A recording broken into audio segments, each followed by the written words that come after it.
വിശുദ്ധ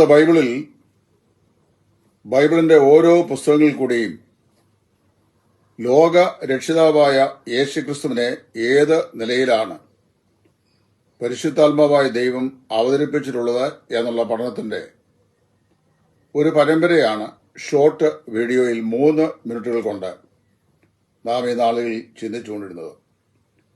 ഉൽപ്പത്തി പുസ്തകത്തിൽ തുടങ്ങി മലാക്കി വരെയുള്ള പുസ്തകങ്ങളിൽ കർത്താവായ യേശു ഓരോ പുസ്തകത്തിലും ഏത് വിധത്തിൽ വെളിപ്പെടുന്നു എന്നുള്ളത് നമ്മൾ ചിന്തിച്ചു.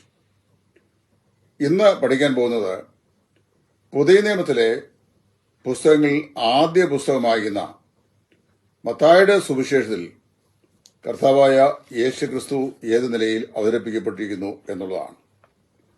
സാധാരണയായി വേദവിജ്ഞാനികളായ ആളുകൾ യെഹെസ്കേൽ പ്രവാചകന്റെ പുസ്തകം 1-ാം അധ്യായത്തിന്റെ 10-ാം വാക്യത്തിൽ പ്രവാചകൻ കണ്ട ദിവ്യ ദർശനം, ആ ദർശനത്തിൽ നമ്മൾ 4 ജീവികളെ കുറിച്ച് പരാമർശിക്കുന്നുണ്ട്.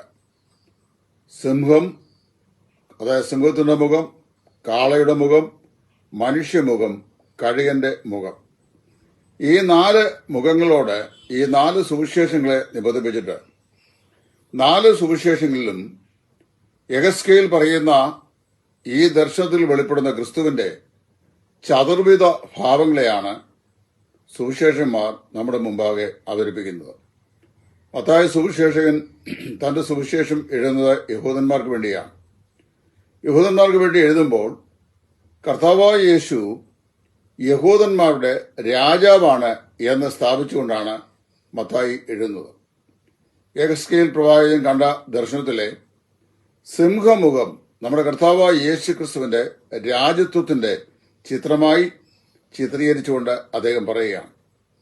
നമ്മൾ മത്തായിയുടെ സുവിശേഷം വായിക്കുമ്പോൾ 1-ാം അധ്യായം മുതൽ 28-ാം അധ്യായം വരെയുള്ള എല്ലാ അധ്യായങ്ങളിലും യേശു രാജാവ് എന്ന നിലയിൽ, യഹൂദന്മാരുടെ രാജാവ് എന്ന നിലയിൽ, രാജാവിന്റെ വംശാവലി, രാജാവിന്റെ ജനനം, രാജാവിനെ വിദ്വാൻമാർ സന്ദർശിക്കുന്നത്, രാജാവിന്റെ സാത്താനാനുള്ള പരീക്ഷ, രാജാവിന്റെ സ്നാനം, ഇങ്ങനെ തുടങ്ങി രാജാവിന്റെ ഉപദേശങ്ങൾ വന്നിട്ട് രാജാവിന്റെ അറസ്റ്റ്, രാജാവിന്റെ വിസ്താരം, രാജാവിന്റെ പീഡനങ്ങൾ, രാജാവിന്റെ ക്രൂശുമരണം, രാജാവിന്റെ അടക്കം, രാജാവിന്റെ പുനരുദ്ധാനം, രാജാവിന്റെ സ്വർഗാരോഹണം, രാജാവിന്റെ മടങ്ങിവരവ്, രാജാവിന്റെ അന്ത്യകൽപ്പന എന്നിങ്ങനെ മത്തായിയുടെ സുവിശേഷം കർത്താവായ യേശു ക്രിസ്തുവിനെ രാജാവ് എന്ന നിലയിൽ അവതരിപ്പിക്കുകയാണ്.